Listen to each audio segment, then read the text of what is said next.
গণপতি চক্র ও তার ৪ সদস্য পরিবারকে নিমেষেই শেষ করে দিল ঘাতকরা।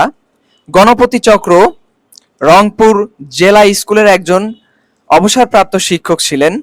তো মূল ঘটনা যেটা ঘটেছে এবং কি ঘটেছে, কতটা জঘন্য, কতটা নির্মম ঘটনা ঘটেছে, এবং এই উগ্রবাদ, এই হিন্দুত্ববাদ যারা আছেন, এরা এখন সুযোগটা পাচ্ছে না মুসলমানদেরকে ব্লেম দিতে, এবং সংখ্যালঘু কার্ডটা এখন তারা আর খেলতে পাচ্ছে না। ঘটনাটা সর্বোচ্চ লেভেলে শেয়ার করবেন, ঘটনাটা দেখার সাথে সাথে আপনারা আপনাদের মন্তব্য জানাবেন, কমেন্ট করবেন এবং বেশি বেশি করে শেয়ার করে দিবেন। এই ধরনের ঘটনা যখন আপনাদের সামনে যাবে শুধু শেয়ার করতে থাকবেন, কারণ প্রতিবাদ করার দরকার আছে, প্রতিরোধ গড়ে তুলতে হবে। এবং বাংলাদেশের ভিতরে আপনারা জানেন হিন্দুরা, যে উগ্র হিন্দুরা আছে, তারা কিভাবে হিন্দুর মানে সংখ্যালঘু যে কার্ডটা খেলে, তাদের এই কার্ড খেলাটা আমাদের অবশ্যই বন্ধ করতে হবে। কারণ আমাদেরকে বুঝাতে হবে এই দেশের ভিতরে কোন সংখ্যালঘুদের উপর নির্যাতন হয় না, বরঞ্চ যারা সংখ্যালঘু আছে তারাই এই দেশের ভিতরে বিঘ্ন সৃষ্টি করে, অত্যাচার করে, নির্যাতন করে এবং জঘন্য অপরাধগুলো তারা করে থাকে। তো আমরা এখন যেটা বলবো, মূল ঘটনা আসলে কি হয়েছিল গণপতি চক্রবর্তীর সাথে, তার বাসায় কি ঘটেছিল ওই দিন। গণপতি চক্রবর্তীর দোতলা বাসা ছিল এবং পাশে একটা 3 তলা বাসা ছিল।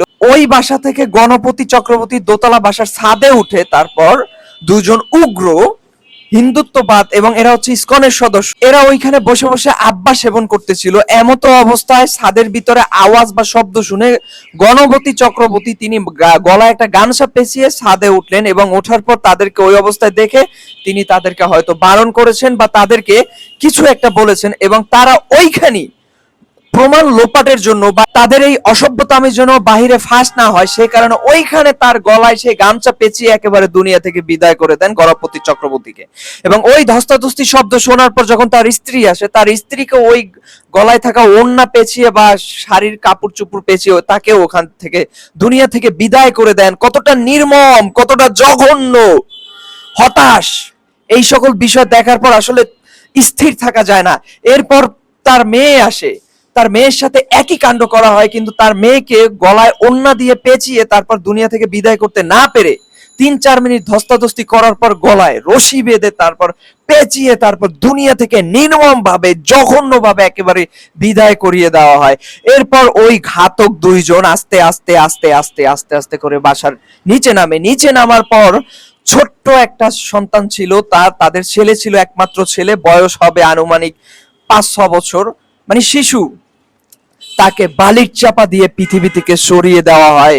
কতটা জঘন্য, কতটা নিষ্ঠুর, কতটা নির্দয়, কতটা পাষাণ, মানে ঘটনাটা সম্পূর্ণ শুনতে থাকুন। কি হচ্ছে, কি ঘটছে এবং কারা ঘটছে, সম্পূর্ণটা শুনতে থাকুন। তো এরপর তারা বাসার ভিতরে যে খেজুর ছিল সেই খেজুর খায় এবং তারা গোসল করে, তারা বিভিন্ন প্ল্যান করে। ইভেন কি বাসার ভিতরে যে স্বর্ণ ছিল সেই স্বর্ণ তারা আগুন জ্বালিয়ে তারপর পরীক্ষা করতেছে এটা আসল না নকল। এরপর তারা ভাঙচুর চালায় এবং তারা সময় সুযোগ বুঝে, ওই দিনটা শুক্রবার দিন ছিল, জুম্মার নামাজে যখন মানুষ যায়, এর ফাঁকে তারা যখন মানুষ কমেছে তখন তারা বাসা থেকে বের হয়ে যায় এই ঘাতকরা। কত বড় নির্দয় এবং কত বড় পাষাণ। এখন এই জঘন্য ঘটনা কিন্তু কোনো মুসলিমরা ঘটায় নাই।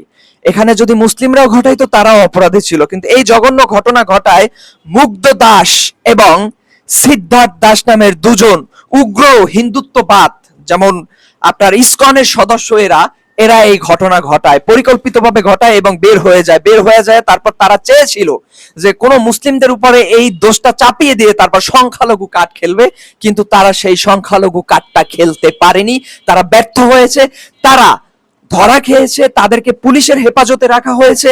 এবং আমাদের যেটা দাবি যে এই নৃশংস, এই জঘন্য কর্মকাণ্ড করার কারণে এদেরকে সর্বোচ্চ লেভেলের শাস্তি দেয়া হবে, এদেরকে ফাঁসির কাস্টে ঝুলাতে হবে। আমরা ন্যায় বিচার চাই, আমরা ইনসাফ চাই। এখন আমাদের যেটা মূল কথা হচ্ছে গিয়ে কি, এই গণপতি চক্রবর্তী উনি একজন হিন্দু, যত দ্রুত সম্ভব ন্যায় বিচার প্রতিষ্ঠিত হোক, ইনসাফ প্রতিষ্ঠিত হোক। এই ধরনের জঘন্য ঘটনা যারা করে তাদেরকে সর্বোচ্চ সর্বোচ্চ সর্বোচ্চ শাস্তিটা দেয়া হোক। ভিডিওটা দেখার সাথে সাথেই লাইক, কমেন্ট, শেয়ার করবেন।